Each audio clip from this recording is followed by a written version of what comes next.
राज्य के जिला उत्तरकाशी के गंगोत्री नामक स्थान से निकली। लेकिन जब गंगा नदी गंगोत्री से निकली तब इसका नाम भागीरथी नदी था। राजा भागीरथ की सालों की तपस्या के बाद गंगा नदी स्वर्ग से धरती पर आई। देवप्रयाग में आकर यह गंगा नदी के नाम से जानी जाने लगी। गंगा नदी की कुल लंबाई 2525 किलोमीटर है और गंगा नदी का जो बहाव है वो है पश्चिम से पूर्व की ओर। ठीक है, पश्चिम से पूर्व की ओर गंगा नदी बहती है। अब देख लेते हैं गंगोत्री से लेकर बंगाल की खाड़ी में गिरने तक का सफर। गंगोत्री से निकलती है भागीरथी नदी। भागीरथी नदी पर टिहरी बांध बना हुआ है। फिर आगे चलकर अलकनंदा और भागीरथी नदी मिल जाती है।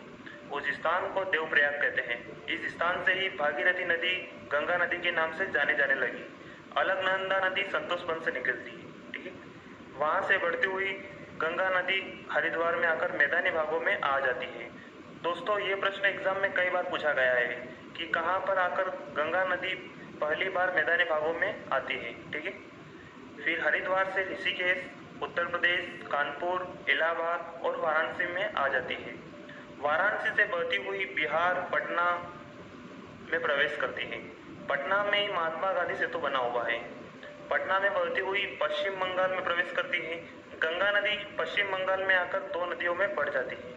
एक तरफ जाती है उसे हुगली के नाम से जाना जाता है और दूसरी तरफ जाती है उसे मेघना के नाम से जाना जाता है, जो ब्रह्मपुत्र नदी में मिल जाती है। ये दोनों मिलकर सुंदरवन डेल्टा का निर्माण करती हैं, हुगली और मेघना। आगे बढ़ते हैं। भारत का सबसे बड़ा डेल्टा सुंदरवन का डेल्टा, जो कि पश्चिम बंगाल में गंगा नदी बनाती है। सुंदरवन का डेल्टा पश्चिम बंगाल और बांग्लादेश के बीच में है और लास्ट में मेघना नदी बंगाल की खाड़ी में गिर जाती है। गंगा नदी की सहायक नदियाँ कौन कौन सी है? अलकनंदा, भागीरथी, रामगंगा, यमुना, गोमती, घाघरा, गंडक, कोसी, सोन, वरुणा, महानंदा और टोंस। ये हो गई गंगा नदी की सहायक नदियाँ। अब गंगा नदी के किनारे बसे शहर हरिद्वार, कानपुर, इलाहाबाद, कोलकाता, पटना, भागलपुर, वाराणसी आदि, कुल 7 शहर हैं। दोस्तों, अगर आप इसे नोट करना चाहते हैं तो नोट कर सकते हैं। ठीक है, गंगा नदी पर 2 बांध बने हुए हैं। पहला है फरक्का बांध, दूसरा है कचहरी बांध।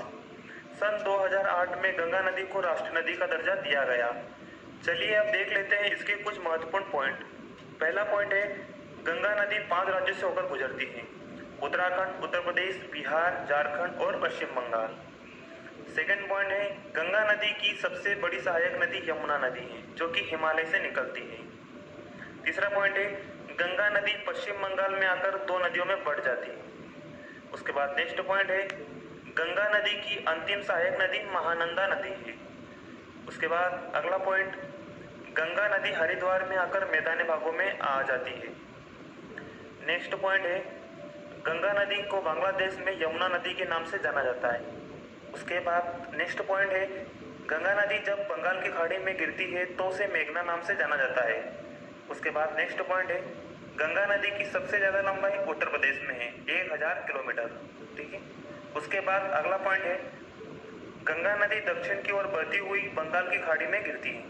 उसके बाद नेक्स्ट पॉइंट, सुंदरवन डेल्टा का निर्माण हुगली व मेघना के बीच हुआ है।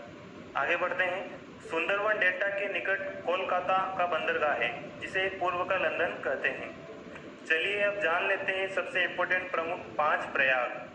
पहला है देवप्रयाग, जहाँ अलकनंदा और भागीरथी नदी मिलती है। दूसरा है विष्णुप्रयाग, जहाँ अलकनंदा और धौलीगंगा नदी मिलती है, उसे विष्णुप्रयाग कहते हैं।